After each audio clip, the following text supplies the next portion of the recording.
السلام عليكم، ان شاء الله راكم صافا، صحتكم لاباس، اموركم بخير. اليوم ان شاء الله ديسيديت ندير لكم السفيريه بالبطاطا والفرماج. ان شاء الله تعجبكم. اذا عجبتكم ما تنساوش تجربوها وتخليوا لي رايكم. يلا معنا نبداو. اول حاجه درتها انا نسيت ما صورتهاش، قطعت البطاطا درتها في شويه ماء وملح وخليتها حتى طابت كامل.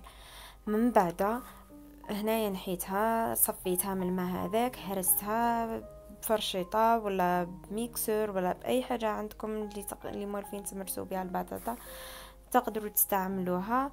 هنايا مرستها. من بعد واش زدت لها الفلفل الكحل، شويه فلفل كحل ما تكثروش، اذا ما تحبوش تقدروا تستغناو عليه. زدت لها ثاني الملح باسكو انايا جاتني شويه مسوس، اذا نتوما درتوا لها الملح بالكفايه تقدروا ما ديروش ليسونسيال ذوقوا وشوفوا. درت ثاني المعدنوس، استعملت المعدنوس هنايا. حاولت ندخل كلش مع بعضان. بعد ما دخلتهم كامل زدت شويه حليب. البنات الحليب ديروه حتى تولي العجينه متماسكه برك، وتقدروا تشكلوها عادي وميمطون ما تكونش تلصق بزاف في اليدين. من بعد هنايا حاولت ندخل كلشي مع بعضان كيما راكم تشوفوا. انسويت درت وحده ثوم اللي كنت سكرفشتها ودخلتها مليح في البطاطا. كي كملت درت الفرماج داخل البطاطا وشكلتها دوائر.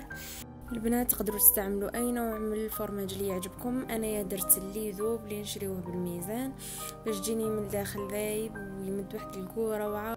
انا صراحه يعجبني الكو تاعو. بعد ما شكلتو درتو ديريكتومون في لا شابلور. نتوما تقدروا ديروا له فارينه من بعد بيض ومن بعد لا شابلور، مي انايا بغيت نقتصد على روحي نقص المكونات ومن نقص التعب، والريزلطه راح تكون كيف كيف. هنايا هذه الحبه الثانيه اللي درتها معكم باش تشوفوها مليح. من بعد ما درت له لا شابلور ديريكتومون درتو يتغلى، وبالصحه والهنا. دمتم في رعايه الله وحفظه. سلام.